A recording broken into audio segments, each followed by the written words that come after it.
मैं अपने बेटे बहू को अलग होते हुए नहीं देख सकती। अमित, मैं सिर्फ तुम्हारी पत्नी नहीं, किसी की बेटी भी हूँ। अगर तुम्हें मेरे वजूद का एहसास नहीं तो ना सही, मेरे पापा के लिए मैं किसी बेटे से कम नहीं रही। तुम अपनों के साथ जिन्हें सिर्फ तुमसे मतलब है, मुझसे नहीं। बेटे के कमरे के पास से गुजरती हुई बहू वैशाली की तेज आवाज को सुन परमिला जी के पैर वहीं थम गए। वो समझ गई कि अब वैशाली रुकने वाली नहीं। पिछले साल ही बेटे अमित की शादी हुई थी। बहू के रूप में समझदार और सुंदर बहू वैशाली को पाकर बेहद खुश थी। संयुक्त परिवार में उनकी परमिला, जेठ जेठानी और सास ससुर भी थे। छोटी बहू होने के बावजूद जेठानी और सास की नजरों में कुछ इज्जत तो उसने कमाई ही थी। हो भी क्यों ना, बेहद मुद्र भाषा और किसी काम को न बोलने की आदत तो बिल्कुल नहीं थी। ऐसे में अपनी नई नवेली बहू से उन्हें काफी उम्मीद थी। यहाँ वो अपनी जेठानी की बहू आरती से भी उनकी तुलना मन ही मन करने लगी थी। आरती सबके लिए ख्याल करती, एक पैर पर खड़ी होकर सबकी फरमाइशियों को पूरा करती और बाजार वगैरह कभी अकेले ना जाती।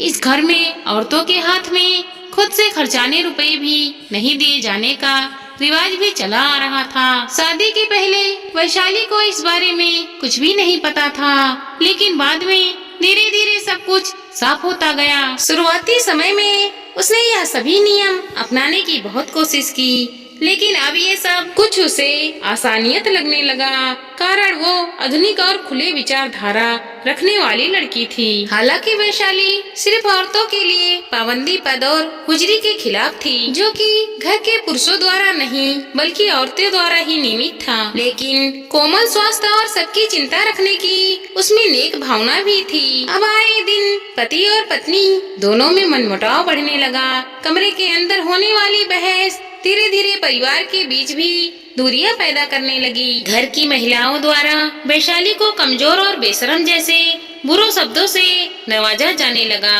एक दिन परेशान होकर वैशाली ने अपना फैसला सुना दिया कि उसे यहाँ घुटन होती है। अगर अमित उसके साथ अलग रहने को तैयार है तो ठीक है, वरना वो अकेली वहाँ से चली जाएगी। घर में मानो भूचाल सा आ गया। क्या दादी सास, क्या ताई सास, सबके सब उसे अड़े हाथों लड़ने लगे।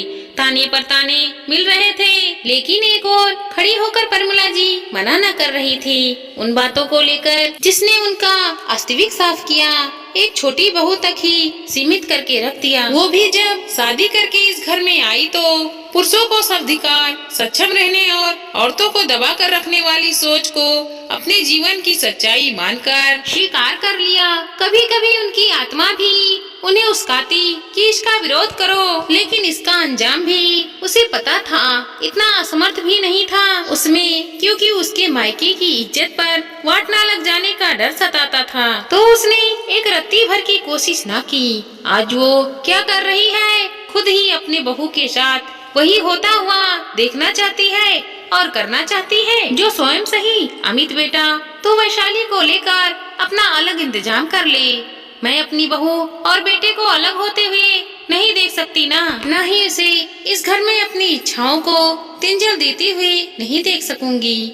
वो एक औरत होने से पहले इंसान है, उसे भी अपने अनुसार जीने का अधिकार है। ठीक है माँ, अमित चाहते हुए बोला। हालांकि वो भी समानता का पक्षधारा था, सिर्फ उसमें हिम्मत नहीं थी बड़ों के खिलाफ बोलने की। इसीलिए वो अपनी पत्नी को ही समझाते आया था अब तक। इसीलिए अपनी माँ के कहे शब्दों ने उसके टूटे दिल को जोड़ने का काम किया और उसमें अपनी पत्नी का साथ देने की हिम्मत आई। आसपास के खड़े सभी परिवार के सदस्य परमिला की बात सुनकर सदबद्ध थे। वो तो कुछ और ही सोच रहे थे कि आज परमिला और अमित अपने रोब जमा कर उसे वहीं रहने पर मजबूर कर देंगे, लेकिन यहाँ सब उम्मीद से पार हुआ।